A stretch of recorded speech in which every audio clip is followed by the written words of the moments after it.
Gracias. ¿Ya estuvo, verdad, Carlos? Bueno. Sí, bueno, pues vamos a ir iniciando nuestra octava, ¿verdad, Carlos? Octava sesión de nuestro seminario Mi Salud, Nuestra Salud, hacia una visión sistémica y sustentable de los procesos salud-enfermedad. Estaba reflexionando hace ratito en el sentido de todo lo que, digamos, a la luz de lo que más al ratito vamos a ver que menciona Iván Illich.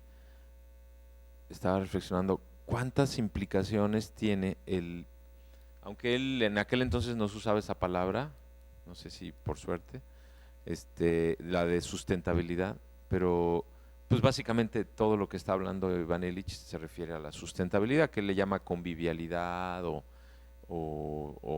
equidad, ¿no? O acceso para todos, ¿no? Pero digamos, cómo él construye toda una descripción muy crítica que revela muchos entretelones de que no vemos porque estamos nadando en esa cultura de, como decía Teo hace rato, pues de intocabilidad del sistema médico, ¿no? Pero digamos, esencialmente lo que reflexionaba era esta cuestión de que prácticamente podría decir que la totalidad de lo que aborda Iván Illich o de una visión amplia refiere a hacerse la pregunta de cómo, podemos hacer lo que hacemos, en este caso de los procesos salud-enfermedad, de una manera sustentable. O poniéndolo en términos negativos, cuán insustentable es la mayor parte de lo que sucede en los procesos médicos, o sea, y cuán cortísima escala, ¿no? Ámbito tenemos todos, la sociedad y el sistema médico, de que nada más es un efectismo así, ¿no? De que ya, pues órale, ya. Y como cosas que aparentemente se ven como beneficios, ¿no? En realidad cuando tú percibes ya lo que sucede como proceso, te das cuenta de que es absolutamente insustentable, ¿no? Entonces, bueno, venía reflexionando sobre eso, o sea, ¿cuánto significa decir un proceso médico de intervención o de proceso médico sustentable? ¿Cuántos niveles y cuánta vigilia epistemológica tenemos que desarrollar para verdaderamente darle honestidad a esta posibilidad de un proceso sustentable? Entonces, bueno, en ese sentido, pues esperamos el día de hoy poder ir profundizando en esas problemáticas. Y pues vamos a iniciar con nuestro círculo de la palabra, tratando de pues, dejar allá afuera el tráfico, la lluvia, nuestras ideas, para tratar de meternos en una reflexión, en un compartir nuestras nociones, sentimientos en torno a la propuesta de Iván Illich y en particular pues a las limitaciones socioculturales del sistema de salud. Entonces pues iniciamos nuestro círculo preguntándonos cómo nos llamamos, cómo estamos llegando en este instante y cómo nos estamos sintiendo, empezando por el lado izquierdo. Bueno, buenas tardes. Mi nombre es Teodora Landa Valencia y pues estoy llegando aquí de un día que me la he pasado en la estación de Codiálogo, casi todo el día, y ahorita con este tema y con lo que antes de que iniciáramos estábamos platicando, y ahorita con la introducción que hace Enrique, me siento así como si me estuviera metiendo en una dimensión desconocida, ¿no? Porque a pesar de que estamos hablando de la salud, de un sistema que aparentemente conocemos mucho, verlo con este otro enfoque, estoy sintiendo así como si fuera yo a hacer como a sumergirme en un mundo paralelo, a lo que se nos ha presentado como sistema de salud, ¿no? Entonces, y bueno, es mi primera vez que estoy en estas pláticas, charlas, o no sé cómo le estén llamando, pero vengo con ganas de estar también. ¿Sí? Gracias. Buenas tardes, mi nombre es Marta Alicia y bueno, yo vengo por una invitación, también es la primera vez bueno, con apertura a escuchar todo lo que aquí se diga. Mi nombre es Fabio Fuentes y me siento contento. Tenía 2 sesiones que no venía y por un proceso de salud de enfermedad también, que fue hace aproximadamente un mes, y le comentaba a Juan Carlos que pues la necesidad, ¿no?, de estar en el grupo se hace presente y me da mucho contentamiento.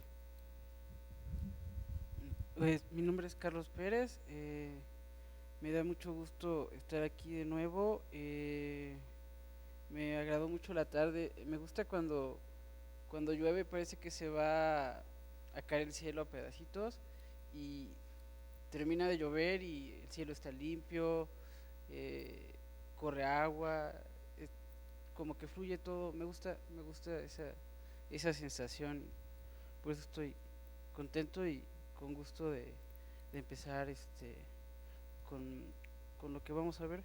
Gracias.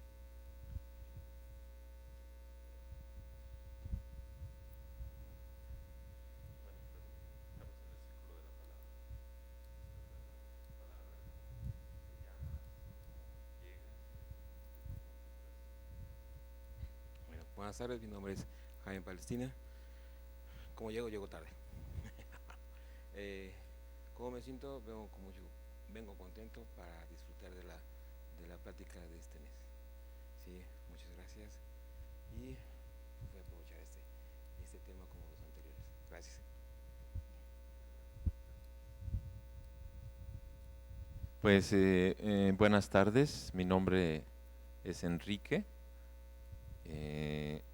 y llego, pues sí, como Carlos, muy contento, mojado, me agarró la lluvia, venía en la bici a las 2:30 por ahí de otro lugar donde estoy colaborando, aquí Ecodiálogo, y fue algo así muy hermoso porque estaba en una reunión y ya como 2:20 dije, vi el cielo y dije, pues ya se viene la lluvia pronto, pero todavía se sentía que no iba a caer exactamente, ¿no? Entonces salí en la bici, bajé, es aquí en 2 semáforos para allá en la Zapata, me salía ando por las aceras, ¿no? Porque andar con los coches pues está, sobre todo en esas calles donde la gente se empodera de sus máquinas, diría Iván Illich, ¿no? Y es muy interesante porque en el texto de Energía y Equidad hay otro texto de Iván Illich que se llama Energía y Equidad, donde analiza fundamentalmente el transporte, la movilidad. Y entre las tantas cosas equivalentes a las que habla aquí de la velocidad del sistema médico, en allá habla de la velocidad de los transportes motorizados, ¿no? Y bueno, te destroza todas nuestras nociones que nos dicen de que nuestro coche es la mejor manera de transportarnos y nos da libertad y todas las cosas que nos vende la industria automovilística para encadenarnos al auto. Pero después de que, cuando está haciendo toda esa reflexión, te dice que nos movemos en auto a 5 kilómetros por hora en promedio. Y en bici, pues vas a 10 o a 15. Entonces, pero dice que una de las cosas para el autoengaño, y aquí cada vez se hace más presente en esto, dice, son pequeños instantes de aceleración que le provocan al automovilista la sensación de poder, ¿no? Entonces tú ves cómo le hacen ahí, y luego 10 minutos ahí, y luego, ¿no? Y entonces, por eso me tengo que ir en la acera. Entonces de pronto iba así en la acera y de pronto así hubo una primera así, pero unas gototas así como ¡pah! Y luego se suspendió como un minuto y dije, ching, me va a dar tiempo, y entonces le aceleré y de pronto así como una pared así, y entré a la parte donde ya estaba y ¡fua! Bueno, me tuve que dar 1 hora y 10 minutos ahí porque yo, en general la lluvia no me espanta, pero esa lluvia además traía el proyector precisamente y pues lo traía atrás, ¿no? Entonces iba a empapar todo, entonces pues no me quedé otra más que esperarme ahí 1 hora y 20 y ya me puse a leer, bueno, primero a observar, a leer y todo, entonces me gustó muchísimo el olor a mojado a tierra, pues Me encanta esta época del año donde siempre por esta hora, a las 2, a las 3, a las 4, llueve. Entonces llego pues muy alegre con esto. Y me siento ahorita pues muy contento de verlos, de que esté Teo por acá, de verte por acá, que estás de nuevo con nosotros, de nuevos invitados. Y pues sobre todo muy conectado con Iván Illich. Cuando yo descubrí Iván Illich hace como 15 años en sus textos, como 14 años, lo empecé a leer y pues caí en amor con este hombre maravilloso, un hombre increíble. Y yo soy así como muy clavado, y cuando ya indudablemente dije, este señor yo lo voy a ir a ver porque lo voy a conocer, tomé esa decisión y al mes se murió, y entonces no lo pude conocer en persona, pero era una persona, además teníamos el privilegio de que vivía en Cuernavaca. La mitad del año vivía en Cuernavaca, la mitad del año vivía en Bremen, en Alemania, pero yo lo considero a una de las personas más profundas, más honestas, más cariñosas, más amorosas con el ser humano, y que más nos han legado herramientas que si nos decidimos a usarlas, pues a lo mejor como especie podremos sobrevivir, y si no, pues ya ni modo. Pero sí, para mí leer a Iván Illich es una emoción muy grande. Gracias. Bueno, pues vamos a iniciar primero con nuestro círculo de reaprendizaje de habilidades para el diálogo, como una herramienta para no conectarnos tanto con lo racional, sino tener un diálogo más desde la totalidad de lo que somos, no en la búsqueda de verdades, sino en la co-construcción de nociones que sean coherentes para todas y para todos nosotros. Entonces, bueno, voy a regresar a uno de los aspectos importantes que nos propone David Bohm, que dice suspender las creencias, precisamente. Dice, lo que estoy diciendo es que las personas llevamos con nosotros nuestras creencias a los grupos, que esas creencias terminarán por salir a la superficie y que no hay que tratar de evitarlas ni suprimirlas, sin creer ni dejar de creer en ellas, sin juzgarlas como buenas o malas, sino solo ponerlas en suspenso. Es frecuente que cuando nos sintamos enojados, reaccionemos externamente y lleguemos incluso a decir algo desagradable. Supongamos, no obstante, que en lugar de hacer tal cosa, tratamos de poner en suspenso nuestra reacción, es decir, no solo dejar de agredir externamente de una u otra forma a la persona con quien nos hayamos enojado, sino atajar incluso cualquier tipo de insulto interno. De modo que también es necesario interrumpir nuestra reacción interna, distanciarnos de ella y observarla, dejándola suspendida frente a nosotros y observándola como si se tratara del reflejo que nos devuelve un espejo. De este modo, podemos llegar a ver cosas que no podríamos percibir en el caso de haber dado rienda suelta al enfado o de haber tratado de suprimirlo diciendo cosas tales como, por ejemplo, no estoy enfadado o no debiera estar enfadado.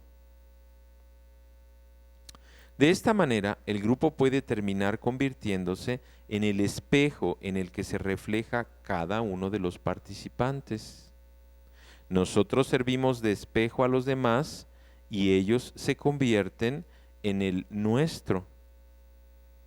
Abordar este proceso globalmente resulta muy útil para tomar conciencia de lo que está ocurriendo, ya que entonces podemos comprobar que todo el mundo se halla en la misma situación. Es necesario advertir la relación existente entre los pensamientos, las sensaciones corporales y las emociones que se presentan durante el diálogo. Si observamos detenidamente el lenguaje corporal y el lenguaje verbal, podremos constatar que todo el mundo se halla en la misma situación, solo que a veces en lados opuestos. El grupo puede llegar incluso a polarizarse en subgrupos abiertamente enfrentados. Y conviene subrayar que no se trata tanto de suprimir este enfrentamiento como de permitir que aflore a la superficie. Por consiguiente, uno simplemente observa el significado de las cosas y reacciones tanto propias como ajenas. Nuestra intención no es cambiar la opinión de nadie, aunque tal vez cuando la reunión haya concluido, alguien pueda haber cambiado de opinión. Esto forma parte precisamente de mi visión del diálogo, que las personas nos demos cuenta de lo que hay en nuestra propia mente y en la mente de los demás, sin adelantar ningún tipo de conclusión o de juicio. Las creencias terminan aflorando a la superficie, y si escuchamos que alguien sostiene una opinión que parece amenazarnos, nuestra respuesta natural suele ser enfadarnos, desasosegarnos o reaccionar de una u otra manera. Tal vez ni siquiera sepamos que sostenemos una determinada creencia. Por eso, cuando ponemos en suspenso nuestras reacciones, podemos darnos cuenta de su presencia por el efecto que provoca en nosotros una creencia opuesta que experimentamos amenazadoramente. Debemos, pues, suspenderlas todas y observarlas detenidamente para averiguar su significado. Es preciso advertir nuestras propias reacciones de hostilidad o lo que fuere, y ver también a través de su comportamiento cómo son las reacciones de los demás. Así es como podemos llegar a descubrir, por ejemplo, en el caso del enojo, que el clima de la reunión va caldeándose. Si tal cosa ocurre, quienes no estén completamente atrapados en sus opiniones particulares deberían tratar de reducir la tensión para que todo el mundo pudiera darse cuenta de lo que está sucediendo y desarticular de ese modo una escalada que pueda terminar imposibilitando la observación. El secreto está en mantenerse en un nivel en el que las opiniones puedan expresarse, manteniendo, sin embargo, la posibilidad de observarlas. Entonces estaremos en condiciones de darnos cuenta de que la hostilidad de los demás estimula la nuestra. La suspensión, pues, forma parte integral del proceso de observación y nos permite familiarizarnos con el modo en que opera nuestro pensamiento. Es decir, aquí él está esbozando ya en cierto sentido su visión de todo lo que implica un evento de diálogo. Y ahí me gustaría remarcar un aspecto importante. Precisamente como él manifiesta, el objetivo de tener un grupo, y eso es por ejemplo algo que diferencia entre una meditación personal y estar en un grupo de diálogo. En el grupo de diálogo, y eso nos cuesta mucho trabajo, precisamente lo que opera como combustible, como materia prima para posibilitar la observación, es la confrontación de diferencias. O sea, la diferencia con el otro, cuando yo estoy perceptivo, ¿no?, de lo que está sucediendo conmigo mismo, esa diferencia es la que provoca la posibilidad de darme cuenta cómo estoy identificado o rechazado, identificado con mi opinión y rechazando la opinión del otro.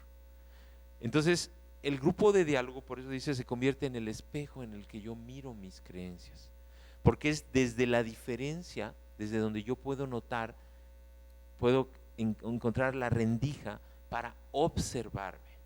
En el momento en el que yo me doy cuenta de que lo que está diciendo alguien me está causando ¿no? Una mal acomodo, algo, hay algo que y quiero decir y quiero contar. Entonces en ese instante, esa es como la mechita que me puede decir,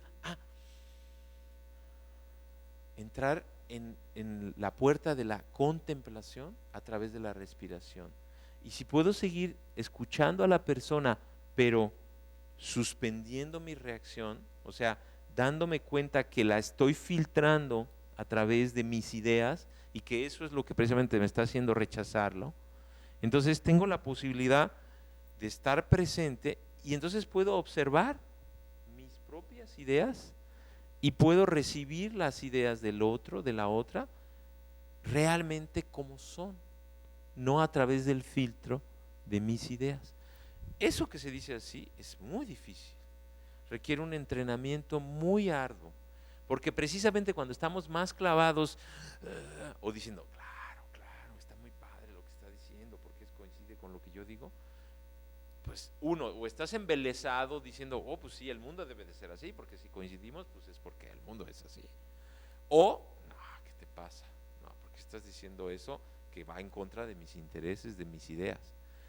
Ese momento, además, cuando no estamos como ahorita, tranquilos, sino que estamos excitados, involucrados, entonces es cuando es más difícil. Por eso requiere un trabajo día tras día, semana tras semana, de momentos, estar entrenándome para que ya sea una experiencia conocida, una experiencia que ocurrió ayer, que ocurrió hace 1 hora, hace 2 horas. Entonces yo puedo traerla aquí y puedo hacer ese gran trabajo de suspender mi creencia a través de darme cuenta de propioceptivamente de lo que estoy siendo. Y entonces, finalmente, ¿qué sucede? Cuando en un círculo de diálogo todos estamos trabajando, entonces llega un momento, como a veces lo hemos sentido aquí, en que todos estamos suspendiendo, el grupo está suspendiendo, y ese es un estado de conciencia participativa, es un estado en donde estamos observando más allá, pero ya no nada más como personas, sino como colectivo, estamos observando y reflexionando participatoria, cooperativamente. Y esos son los momentos de gran creatividad, esos son los momentos de transformación del ser humano y de la realidad, ¿verdad? Entonces, bueno, esa es la magia del círculo del diálogo, pero requiere un trabajo, no es porque yo quiera, es porque es el resultado de un trabajo cotidiano. Bueno, pues no sé si quiere alguien hacer algún comentario al respecto de esto.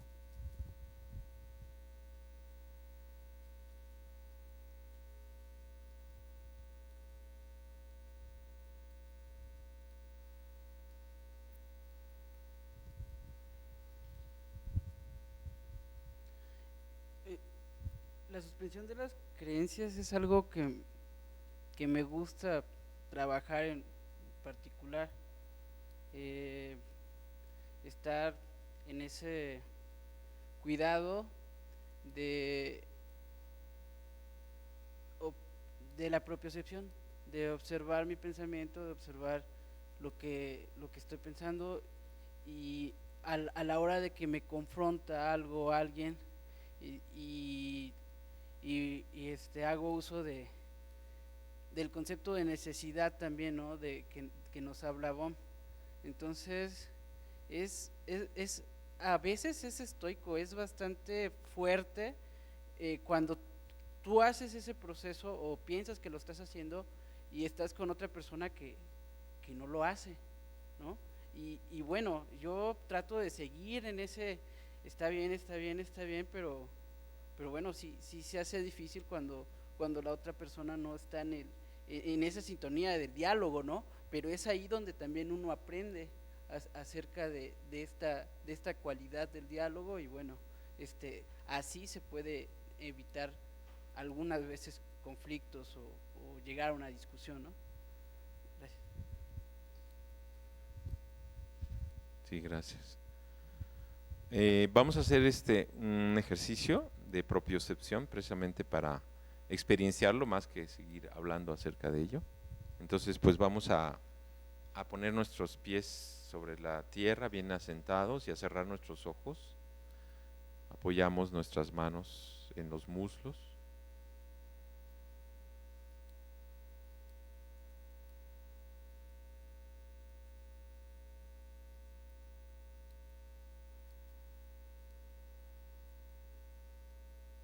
Podemos iniciar nuestra propiocepción, abriendo nuestra propiocepción desde una pregunta de nuestro ser cuerpo, preguntándonos cómo estamos siendo nuestro peso corporal a través de percibirlo en las plantas de los pies.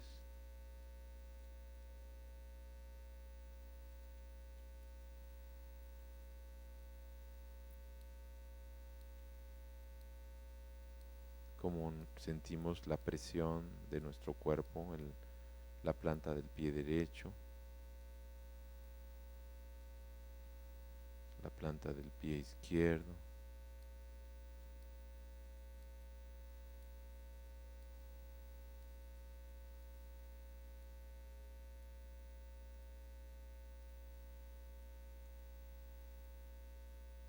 muslo derecho, nuestro muslo, nalga derecha, cómo estamos recibiendo el peso de mi tronco,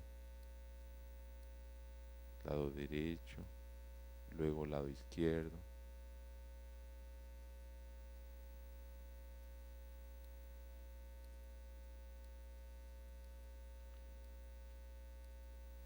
Y desde esa percepción de nuestro peso corporal, vamos a trasladar nuestra atención a lo largo del tronco, espalda baja, abdomen, espalda media, diafragma, espalda alta, hombros, corazón.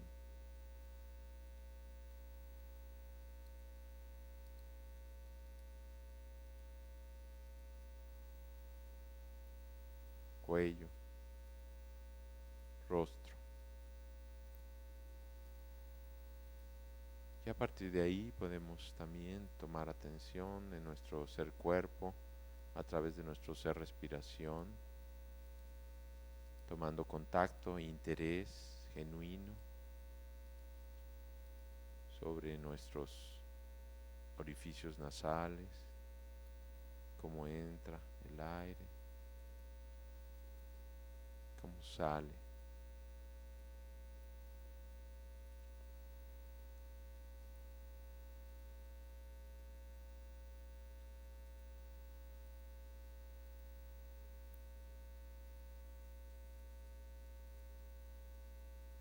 Cómo se va inflando nuestros pulmones al entrar el aire, cómo se va saliendo. ¿Qué va sucediendo en mi organismo? ¿Cómo cambio mi sensación de peso corporal al inhalar y al exhalar?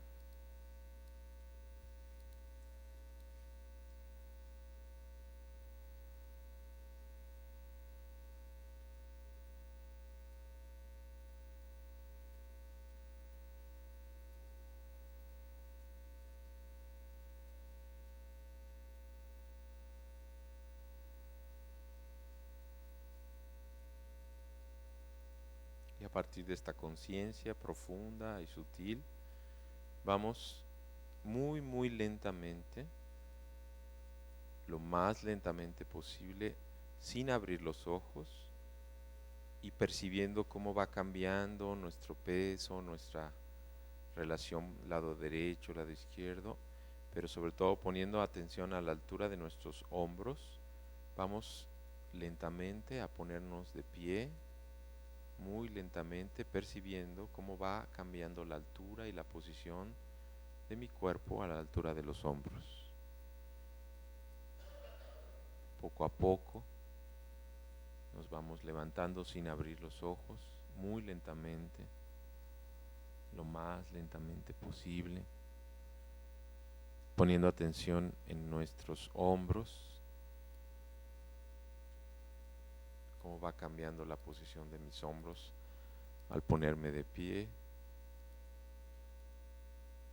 Y ahora, al sentarme, me voy a poner atención en mi rostro, cómo va cambiando la altura y posición de mi rostro al irme sentando, cómo va cambiando la posición relativa de mi rostro respecto a mi cuerpo.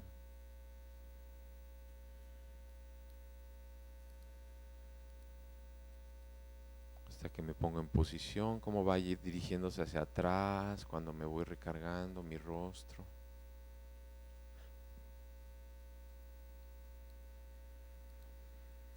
Tomo atención en mi respiración.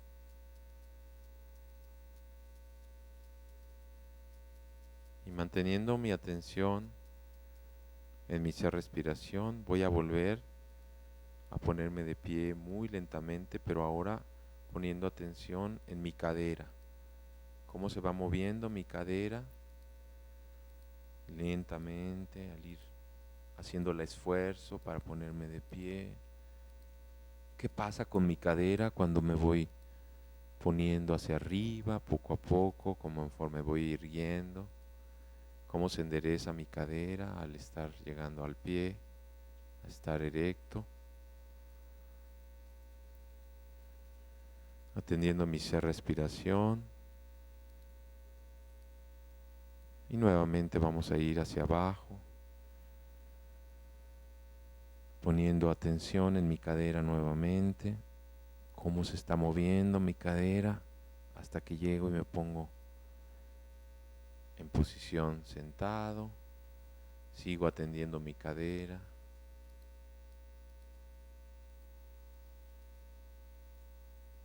Y percibo mi respiración.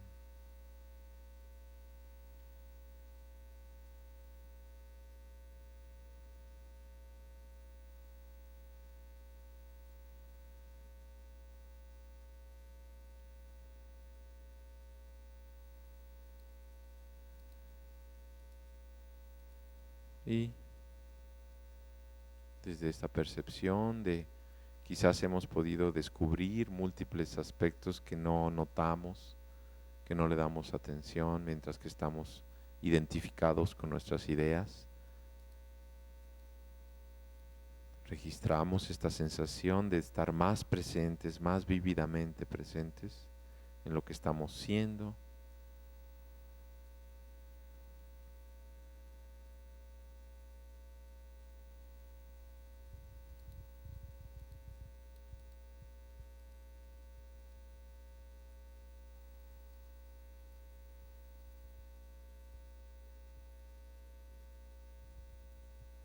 Poco a poco vamos moviendo los dedos de las manos, los dedos de los pies, hombros. Y al abrir los ojos lentamente vamos a mirar a nuestras compañeras, compañeros, compartiendo las sensaciones a través de la presencia plena en la mirada.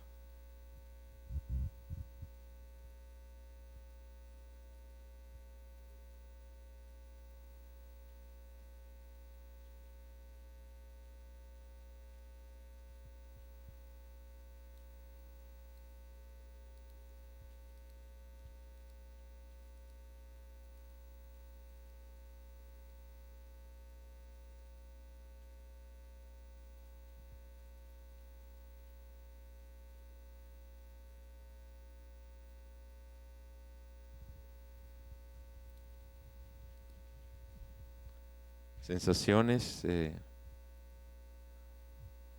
nos quieran compartir.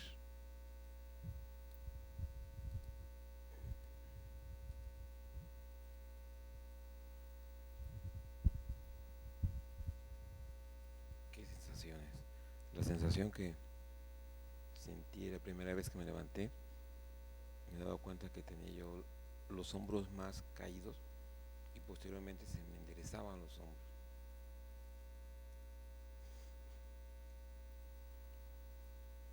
Y cuando me senté por segunda vez, me sentaba yo más confiado me daba cuenta que estaba yo más recto en rostro y espalda. Y me sentía yo más seguro, sentía cierta seguridad con los ojos cerrados. Sentí la respiración, cómo la sentía fría cuando entraba y cálida cuando salía. Algo que hago diario y no lo percibo, a cada momento, y no lo percibo hasta que pongo atención en algo así, me doy cuenta de lo que siento y de lo que me pierdo a cada momento por no sentirlo.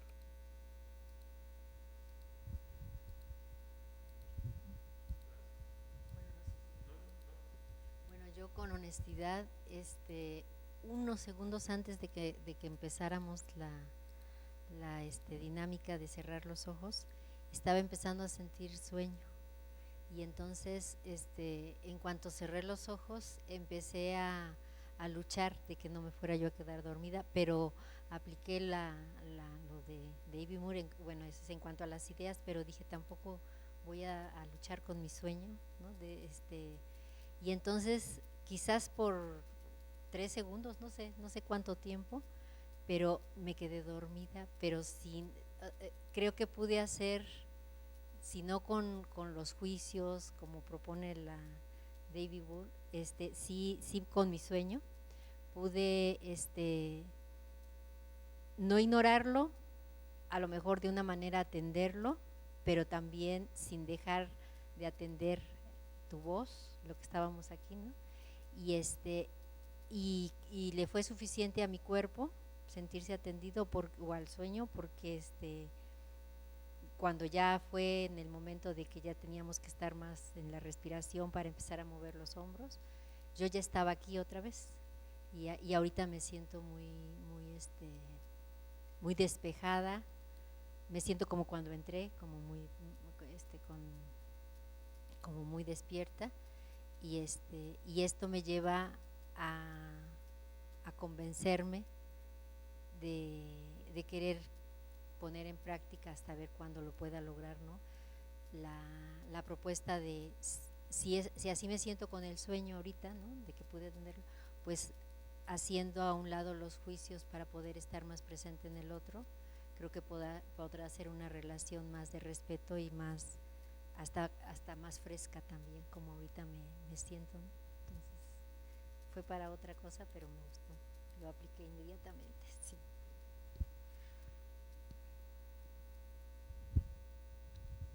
Una sensación al levantarme en las 2 ocasiones muy placentera, de mucha euforia. E inmediatamente tomé conciencia de cómo me iba levantando y el pecho se me iba expandiendo.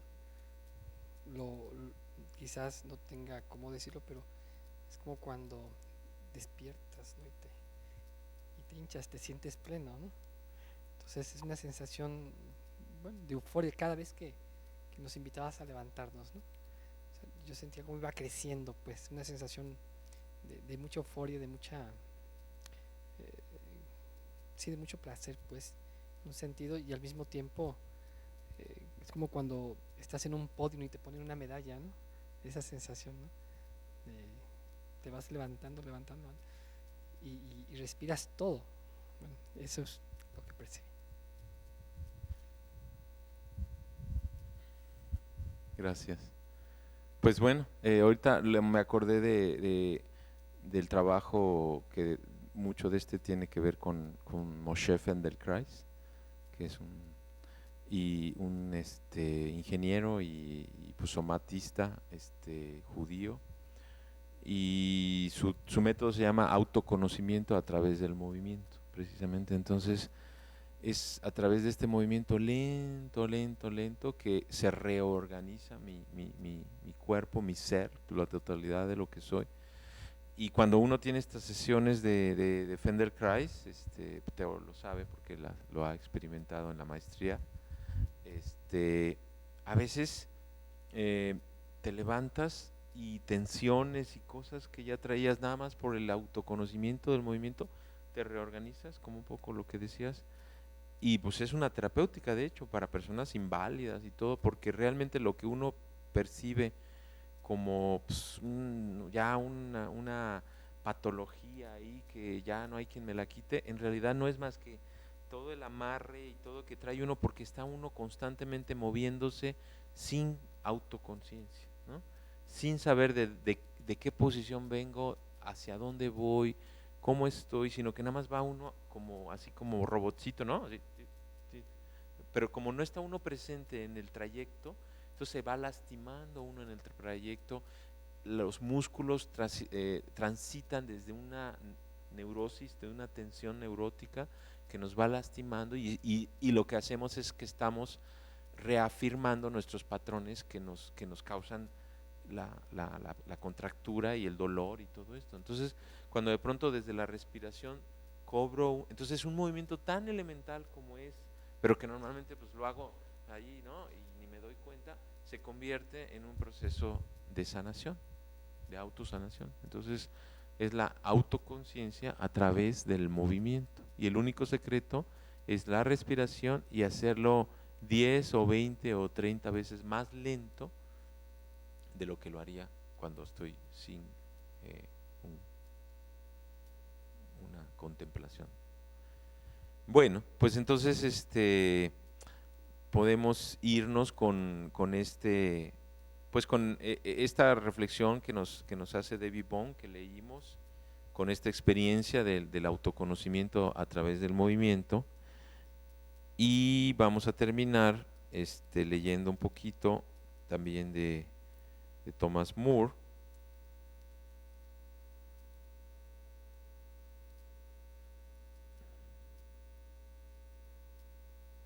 Dice: El cuidado del alma, de Thomas Moore. Reconozcamos en los síntomas una de las voces del alma. Una vez por semana, miles de personas acuden a su cita regular con un terapeuta, llevando problemas de los cuales ya han hablado muchas veces, problemas que les provocan un intenso dolor emocional y son causa de gran sufrimiento en sus vidas. Según cuál sea el tipo de terapia empleada, los problemas serán analizados, se los relacionará con la infancia o con los padres, se los atribuirá a algún factor clave, como la incapacidad de expresar el enojo, el alcoholismo en la familia o los malos tratos de la niñez. Sea cual fuera el enfoque, el objetivo será la salud o la felicidad, logradas mediante la eliminación de esos problemas centrales. El cuidado del alma es una forma fundamentalmente diferente de considerar la vida diaria y la búsqueda de la felicidad. No se pone el énfasis de ninguna manera en los problemas. Una persona podría cuidar su alma alquilando una extensión de tierra o una casa, otra seleccionando una buena escuela o un programa de estudios adecuado, u otra pintando su casa o su dormitorio. El cuidado del alma es un proceso continuo que tiene que ver más que con la reparación de algún fallo básico, con la atención que se presta tanto a los pequeños detalles de la vida cotidiana como a las decisiones y cambios más importantes. Y diríamos, y enfermedades también. El cuidado del alma puede no estar centrado en modo alguno en la personalidad o en las relaciones, y por consiguiente no es psicológico en el sentido habitual del término. Ocuparnos de las cosas que nos rodean y darnos cuenta de la importancia del hogar, de los horarios cotidianos e incluso quizás de la ropa que usamos, también son maneras de cuidar el alma. Cuando Marsilio Ficino escribió su libro de autoayuda, El libro de la vida, hace 500 años, puso el énfasis en la cuidadosa elección de colores, especias, aceites, lugares para caminar y visitar, todas decisiones muy concretas de la vida cotidiana que día tras día se constituyen en apoyo o en perturbación para el alma, Cuando pensamos en la psique, si es que alguna vez pensamos en ella como en una prima del cerebro y por lo tanto como algo esencialmente interno, sin embargo, los psicólogos de antaño enseñaban que nuestra alma es inseparable del alma del mundo y que se las encuentra a las dos en la multiplicidad de cosas que se componen en nuestra naturaleza y en la cultura. De modo que el primer punto que hay que aclarar con respecto al cuidado del alma es que no es principalmente un método para resolver problemas. Su objetivo no es una vida libre de problemas, sino una vida con la profundidad y el valor que provienen de la plenitud del alma. Y esto tiene mucho que ver con lo que leímos de Ivan Illich precisamente, ¿no? Con la supresión del dolor y toda esta cuestión. Su objetivo, vuelvo a repetir, no es una vida libre de problemas, sino una vida con la profundidad y el valor que provienen de la plenitud del alma. A su manera, plantea un desafío mucho mayor que el de la terapia, porque tiene que ver con el cultivo de una vida abundantemente expresiva y llena de sentido, tanto en el hogar como en la sociedad.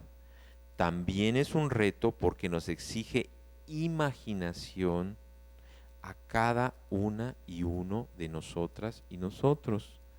En terapia ponemos nuestros problemas a los pies de un profesional de quien se supone que está capacitado para resolverlos por nosotros.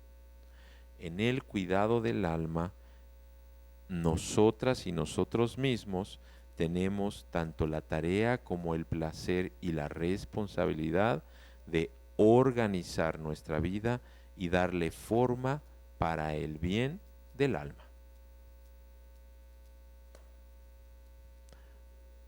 Bueno, pues ahí con este mensaje del cuidado del alma, muy en sintonía con lo que vamos a ver el día de hoy, pues cerramos nuestra mini sesión del diálogo, de habilidades para el diálogo, y vamos a pasar a un breve resumen, presentación que Carlos nos preparó sobre el texto de Némesis Médica de ¿de pronto te diste cuenta?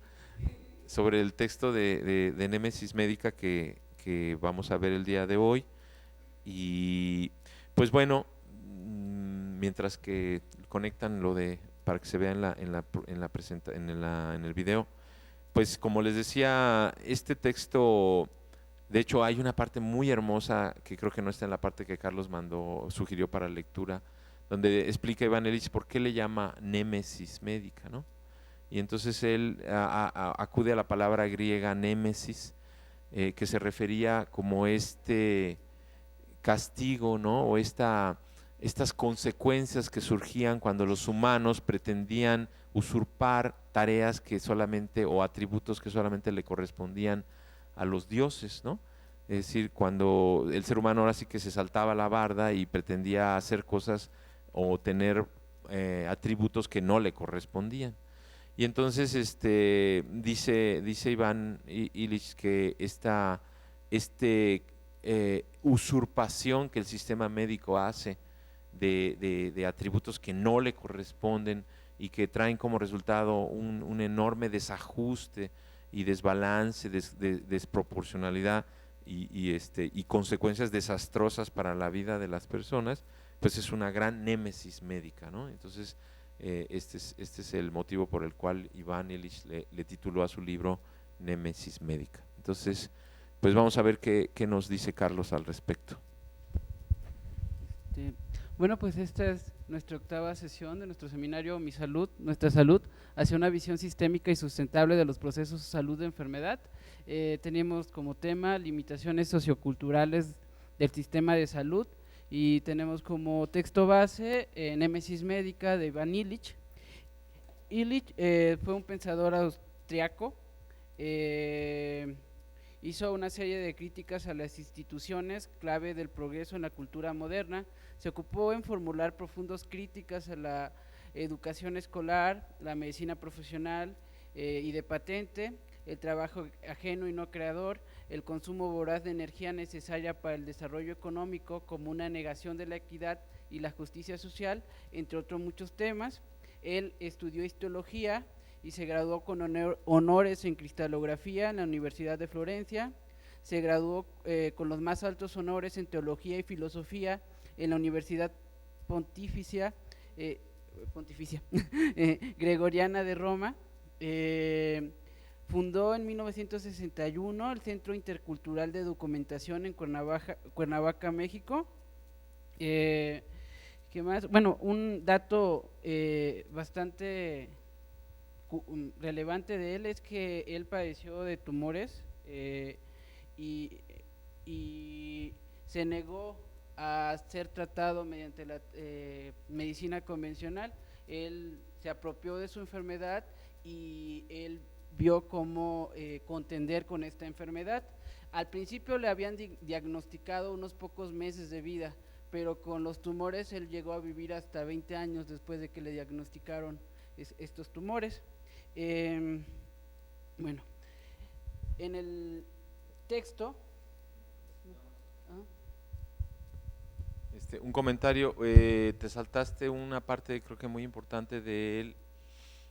Después de graduarse en Roma, él empieza a tener algunos cargos dentro de la Iglesia Católica y lo designan para ir a Nueva York. En Nueva York se hace cargo de un centro para la atención de inmigrantes puertorriqueños. Trabaja varios años ahí y hace un trabajo obviamente muy, muy profundo y muy hermoso, muy amoroso. Como resultado de esos años en los que hace este trabajo en Nueva York, lo invitan a Puerto Rico y llega a Puerto Rico y dirige un proyecto educativo en Puerto Rico durante varios años y fundamentalmente ahí en Puerto Rico empieza ya él a desarrollar toda su visión de la convivencialidad y de la desproporcionalidad de las instituciones y empieza a tener problemas con la Iglesia Católica. Entonces hasta que llega un momento que le dicen que o se retracta de lo que está diciendo o ya no va a poder ejercer, y pues obviamente él pues deja de ejercer. Le quitan el puesto que tiene ahí en esta universidad, creo en Puerto Rico, y es cuando empieza a buscar dónde vivir. Él era amigo de Erich Fromm, que era otro gran intelectual, caso alemán, que vivía en Cuernavaca, y entonces Erich Fromm lo invita y forman el CIDOC ahí en Cuernavaca, y bueno, pues a partir de ahí es que genera este gran trabajo, sobre todo en los años finales de los años 60 y 70 en el CIDOC, donde se producen todos estos libros que tenemos a disposición de él, muchos de los cuales están aquí en la USB, así que los invito a que los puedan leer. Ya con esto continuamos con lo de Némesis Médica. En este texto él sitúa al ser humano como un ser cultural. Él plantea que el ser humano no modificado por un lugar y amistades simplemente no existe. Y bueno, define como cultura un complejo patrones de conducta concretos y mecanismos de control. Dice que la cultura da una forma particular de supervivencia, competencia y viabilidad. Bueno, esto se puede observar rápidamente en cuanto a las poblaciones y el lugar en el cual habitan estas poblaciones. Según el lugar en el cual habitan las poblaciones, los individuos van a tener ciertas costumbres, ciertas creencias, etcétera, y también por el lugar va a definir muchas características físicas, entre otras cosas, y así va a definir también un poco la cultura que va a tener los individuos. Al definir la cultura también se va a definir el comportamiento, y el comportamiento va a repercutir en lo físico. Y así se va a hacer un bucle recursivo en el cual el ser humano, a través de la cultura va a poder autodefinirse e incluso va a poder influir en su propia salud, tanto a nivel individual como a nivel colectivo. Así, a partir de la cultura se produce la salud de sí mismo, de nosotros mismos. Sigue con esto, a partir de la cultura se define el estar sano y cómo contender con el dolor, la invalidez y la muerte. Plantea que en la cultura de salud actual se niega el dolor, la enfermedad y la muerte. Se tiene que matar al dolor, eliminar la enfermedad y luchar contra la muerte, aunque es cuestionable eso de luchar contra la muerte. De una forma tradicional se plantea, Illich plantea que culturas antiguas enseñaban a tolerar el dolor, comprender la enfermedad y darle significado a la muerte. Haciendo una reflexión sobre esto y sobre la cultura mexicana, yo en lo particular en la actualidad veo a muchos individuos de la sociedad mexicana como esto, que quieren eliminar completamente el dolor, la enfermedad y bueno, darle la vuelta a la muerte. No sé cómo lo vayan a hacer, pero yo me acuerdo, yo crecí con las películas de Pedro Infante, Jorge Negrete, etcétera, ¿no?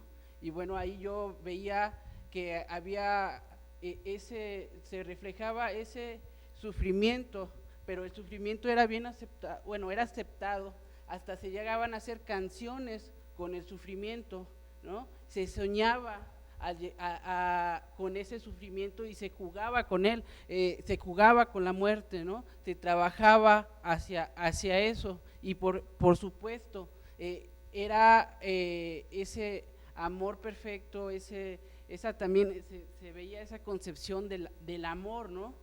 Actualmente veo muy poco esto, que muy poco, al menos yo he observado muy pocos mexicanos ya cantamos con devoción al sufrimiento, soñamos con respecto a esto, jugamos con ello, ¿no? Incluso yo invito a hacer también una mirada hacia adentro de que quién realmente comemos, ¿no? ¿Quién realmente ponemos ya cuidado en el comer, en el sentarnos en la mesa y comer y tal vez platicar con el que está enfrente, comer de